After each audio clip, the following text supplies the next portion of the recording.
Саламатсыздар ма достар? Менің аты жөнім Спанкулов Маулен, Спанкулов заңгерлік компаниясының негізін қалаушысымын.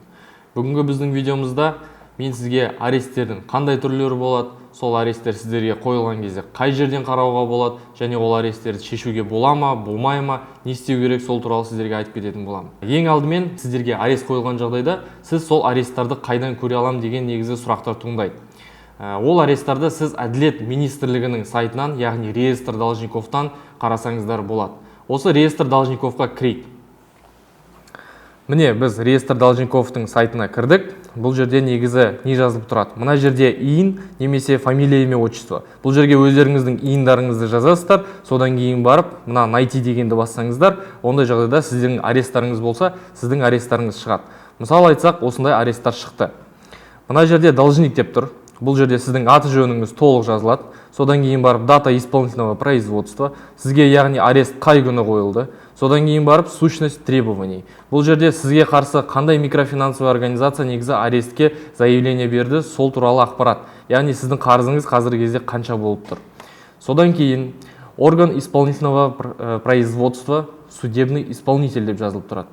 Бұл жерде сізге қарсы арест қойған сот орындаушы туралы барлық ақпараттар болады. Сот орындаушы қай жерден, қай облыстан, қай қаладан, содан кейін бар сот орындаушының толық аты жөні, ол кісінің телефон номері, барлығы осы жерде жазылады. Содан кейін барып орган, выдавший исполнительный документ. Бұл дегеніміз мына жақта жазылғандай нотариальная палата по городу Алматы. Бұл жерде негізі нотариальная палата десе, бұл яғни сізге қарсы арест нотариус арқылы қойылды деген сөз. Бұл нотариальный палата арқылы сізге арест қойылған жағдайда бұл арестті шешуге болады. Бұл арестті шешу 7 мен 10 жұмыс күннің аралығында жүзеге асырылады. Бұндай аресттар нотариус сізге қарсы атқару парағын шығарып, содан кейін барып сот орындаушыларға өтеді. Содан кейін барып сот орындаушылары осы атқару парағына байланысты нотариустың сіздерге қарсы аресттер қояды. Екінші жағдай. Сіздерге мысалы частный судебный исполнитель Алматинской области деп жазылып тұрады. Яғни сот орындаушылары өздерінің, яғни микрофинансовый организацияға сіздің қарызыңыз болса, сол қарызыңызды толық өндіріліп болғаннан кейін өзінің услугасы, яғни өзінің жұмыс ақысын сіздерден өндіреді. Бұл жағдай негізі жай ғана шешілмейді, тек қана сот орындаушының услугасын төлеу арқылы бұл аресттен құтылатын боласыздар.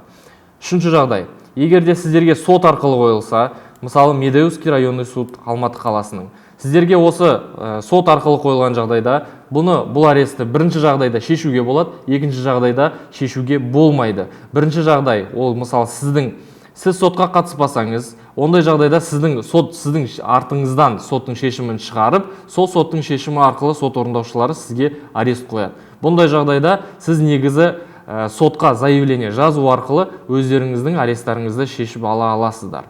Екінші жағдай, егерде сіз сотқа қатыссаңыз, сотқа белгілі бір заявление жазсаңыз, содан кейін барып соттың шешімі шығып, сот орындаушы арқылы арест қойылған жағдайда, сіз негізі бұл арестті шеше алмайсыз. Тек қана бұндай жағдайда төлеу керек болады.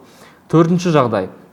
Бұл кезде, мысалы, сізде ДВД города Алматы деп тұрса, бұл негізі сіздерге белгілі бір штраф қойылды. Яғни сіз негізі жолда жүру ережесін бұзсаңыз, және де тағы басқа административті құқық бұзушылық жасасаңыз, сіздерге осындай аресттар қойылады. Бұндай аресттарды негізі шешілмейді, тек қана бұл аресттарды төлеу керек болады. Егерде сіздерде осындай аресттар болып жатса, сіздер менің осы YouTube каналымдағы видеоларды көріп, яғни осы аресттарды шешуге байланысты тегін видеоларымыз бар. Сол видеоларды көріп, өздеріңіз аресттарыңызды шешсеңіздер болады. Бірақ егерде сіздерде жұмысқа байланысты және тағы да басқа жағдайларға байланысты уақытларыңыз болмаса, менің заңгерлік компаниям сіздердің аресттарыңызды шешіп береді. Алайда, сіздерде осы өздеріңіздің уақыттарыңыз болмаса, аресттарды шешуге байланысты, менің заңгерлік компаниям сіздерге осы аресттарыңызды ақылы түрде шешіп беретін болады. Егерде сіздер өздеріңіздің аресттарыңызды шешкілеріңіз келсе, осы видеоның астында сілтеме қалдырып кетем. Сол сілтемеге бассаңыздар, менің көмекшілерім сіздердің аресттарыңызды шешуге көмектесетін болады. Достар, егерде менің видеом сіздерге пайдалы болған жағдайда, менің YouTube каналыма, Instagram парақшама тіркеліңіздер, алдағы осы заңға байланысты өзгерістерді жіберіп алмаңыздар.